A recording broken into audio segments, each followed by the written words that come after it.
welcome. So that day was the afternoon of the 2nd of April 2021. The weather was clement, the sun glistened, and the white fluffy clouds drifted elegantly across the clear blue sky.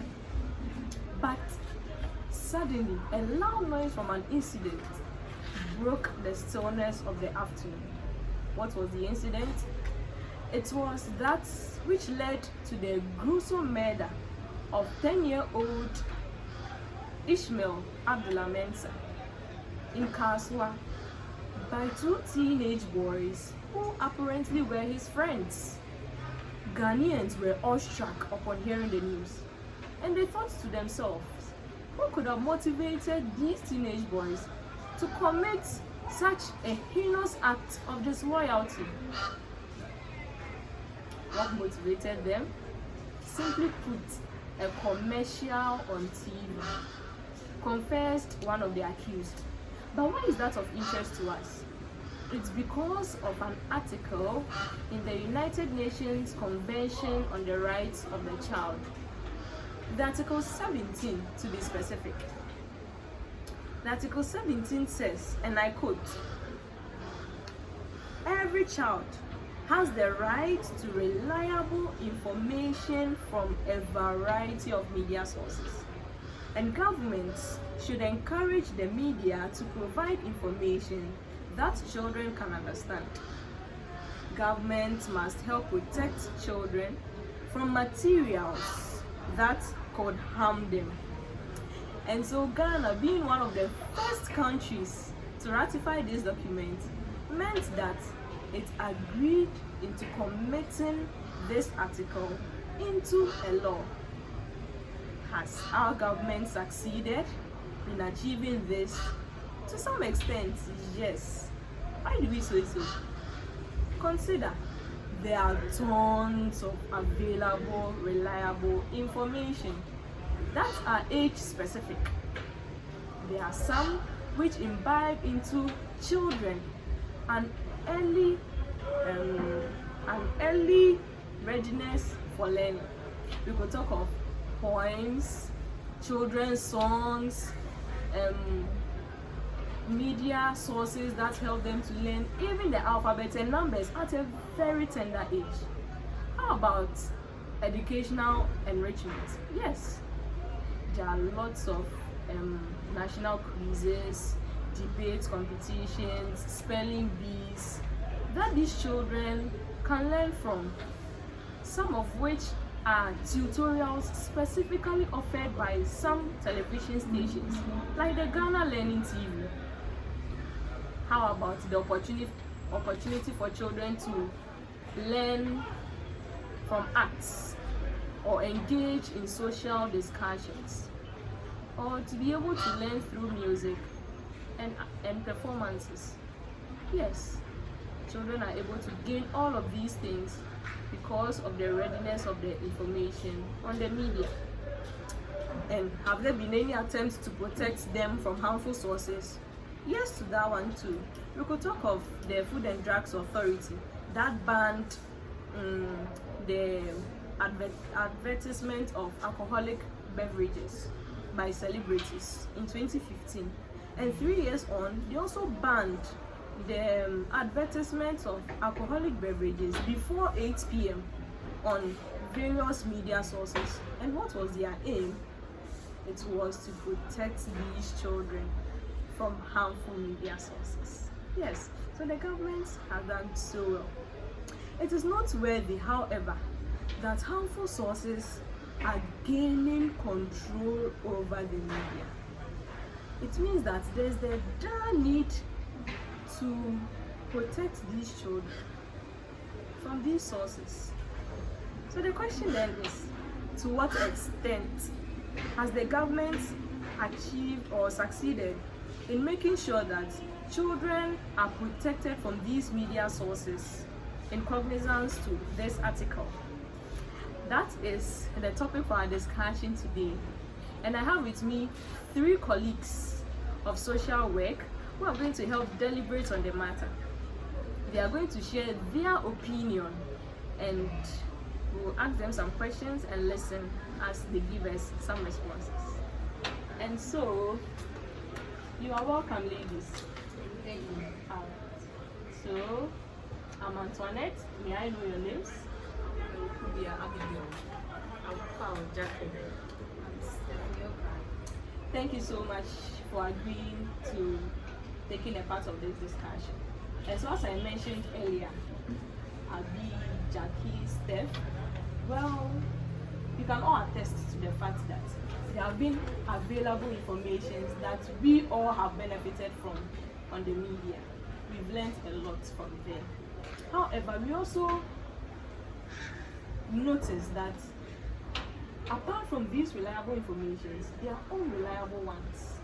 There are sources that are so harmful, and the government are to ensure that children are protected from these, as we mentioned earlier with regards to the article. But what is your opinion? To what extent, or how has the government failed in protecting these children with regards to that? I'll start with you, Abigail. Thank you very much for such an opportunity.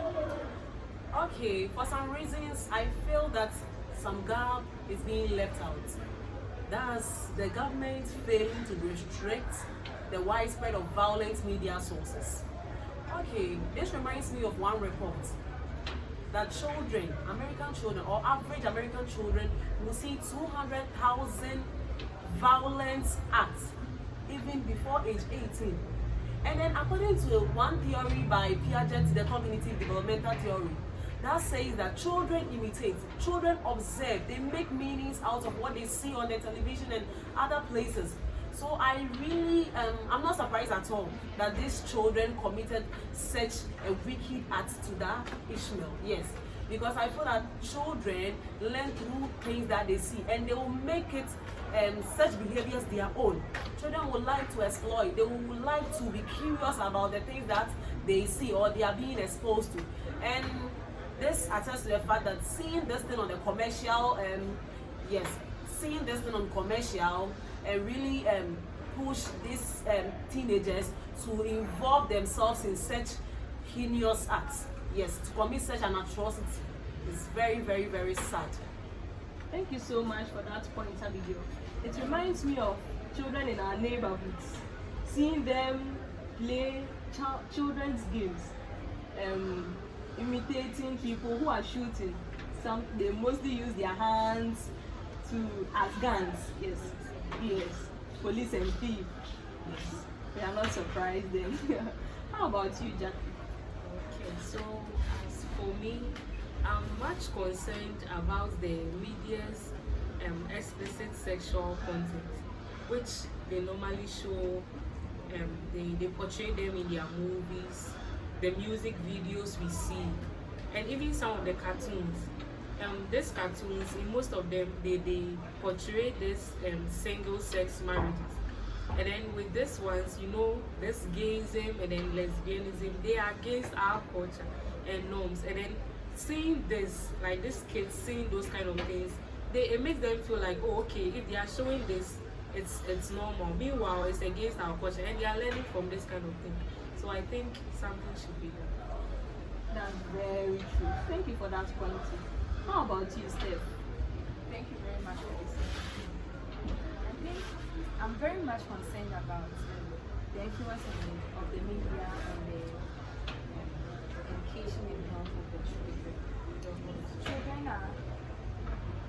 Children do not get enough sleep according to the NEMOS health.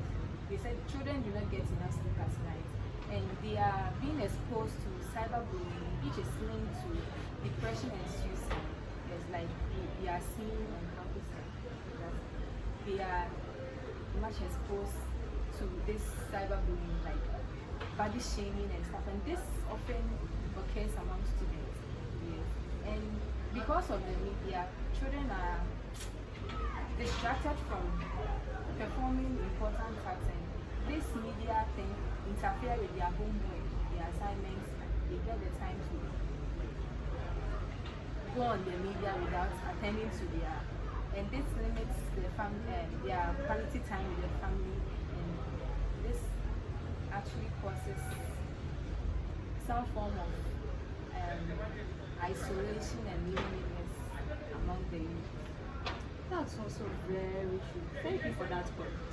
It also reminds me of one research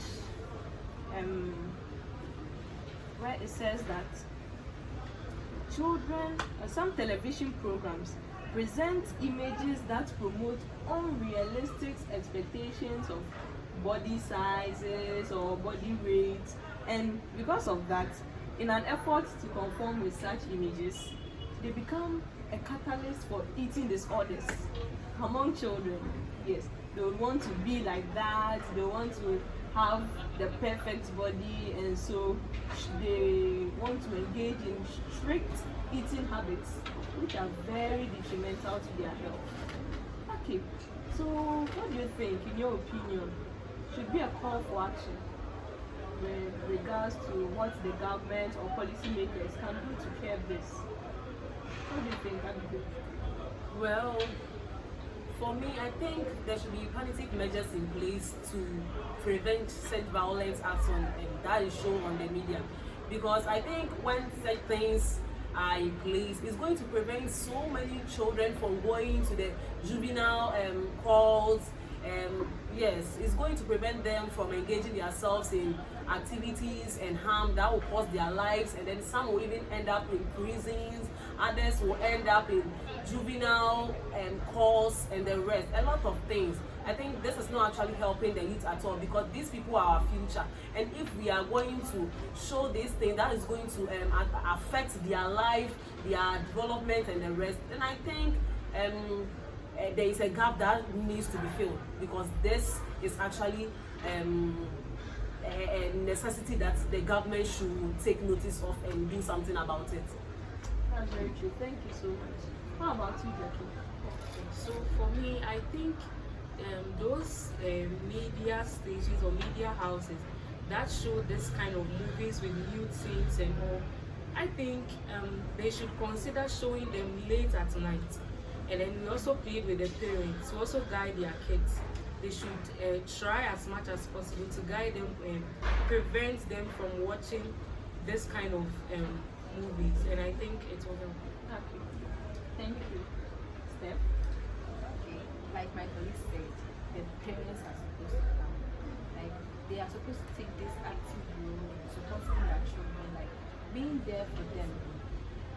Being there for them, like always. This will stop the children from getting to the media, trying to find answers to the problem they are facing. So I think, yes, just as my friend said, the parents are supposed to come and guide their children engaging in certain acts. Okay, so let me add up. I think from what my colleague was saying, I think children should get time for their kids, because there are some parents who think it's all about work and work and work.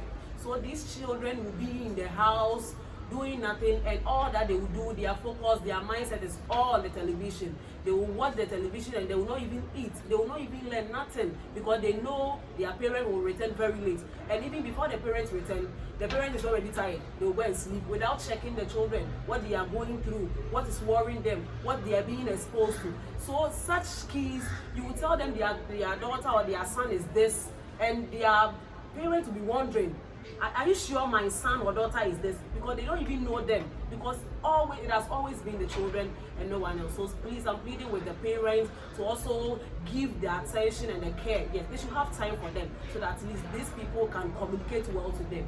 Yes, thank you very much. Now, I'd like to add something. And at first, in SHS, we normally go there without phones, but it has come to our notice that students who are in the boarding house tend to use phones instead of studying their books for the WASI or the exams that they write. They end up using phones and then engaging in some acts in the school. Some people even cheat, like in the SHS they said cheat, like run away, like jump over the wall to, like what information are they getting out there to jump the world to get to some place to have fun. It's because of the phone. Without the phone, they can't get the information out there like they are during the party somewhere, so they are going to. I think they should ensure a strict instructions in the school to ban the use of phone in the school. Wow, that's very insightful too. And I also think that for parents who think that they enjoy some TV programs and because of which their children are forced to watch together with them, if they want to stop their children from watching, then they could also stop altogether, because since they learn from you, stopping or avoiding watching these things will mean that they also have to desist, especially children who are say below 10 years of age. All right, so thank you so much